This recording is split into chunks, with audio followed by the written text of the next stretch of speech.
अस्सलामुअलैकुम, मैं हाफिज आसिम आपकी खिदमत में बयान लेकर आया हूँ। इसको सुनो और इस पर इंशाअल्लाह अमल करें। अगर ऐसे कोई बच्चे मुझे सुन रहे हैं, ख़ास तौर पे पहले लड़कियों की बात कर लेते हैं जिनकी शादियां हो गई और वो अपने शौहर और बच्चों की हो गई, अपने माँ बाप पे कोई तवज्जो नहीं। हालांकि मोहताज अगर माँ बाप हैं, उन्हें पैसे की, रहाइश की, खाने पीने की, लिबास की ज़रूरत है, याद रखें उनका नान नफ़क़ा तमाम बच्चों पे बराबरी के साथ वाजिब है। मसलन 3 बेटे 3 बेटियां, तो इन सब को पैसा मिला के बराबर बराबर माँ बाप की खिदमत करनी चाहिए।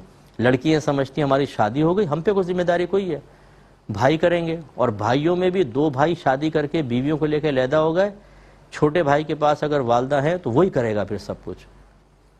तो ठीक है, वो तो कर रहा है, सादत की बात है, लेकिन याद रखें ये वाजिब होता है सब बहन भाइयों पर कि बराबर कंट्रीब्यूशन करके उनकी खिदमत में पेश करें।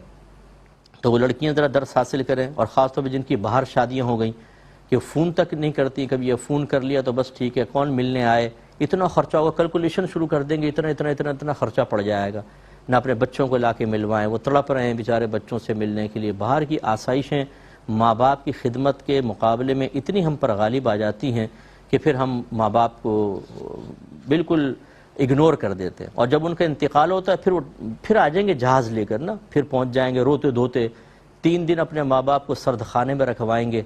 इनको देखने को मिल जाए, आपके देखने से क्या फ़ायदा होगा? आपके पूरी ज़िंदगी आपने माँ बाप को अहमियत नहीं दी। अब लोगों की ज़बानें बंद करने के लिए कि बाद में लोग कहेंगे जी मौत पर भी नहीं आए तो बस पहुँच जाओ जी, वहाँ पे आगे थोड़ा सा आंसू बहाए, दफनाया, वरासत पे कब्ज़ा किया, फिर अपने बाहर भागे, जान छुटी सो लाखों पाए।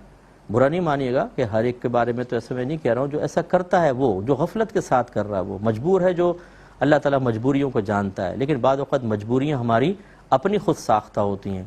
अभी अपने बच्चों का मसला हो जाए, देखें आदमी पूरी मजबूरियों को इस तरफ रख कर और भागेगा दूसरे, अगर किसी कंट्री में बच्चा पढ़ने गया और आफत में फंस जाए, सब छोड़ छाड़ के वहाँ पहुँच जाएंगे, लेकिन माँ बाप की वो अहमियत नहीं होती। और ऐसी वो ज़रा बेटे दर्स हासिल करें जो शादियाँ करके अपनी बीवी बच्चों को लेकर अलहदा हो गए हैं, और कभी ईद बकरीद पर भी माँ बाप से मिलने के लिए नहीं आते, या आते हैं तो बड़े रस्मी तौर पर रूडली रवैये के साथ मिल मिला के कुछ थोड़ा बहुत दिया और भाग गए।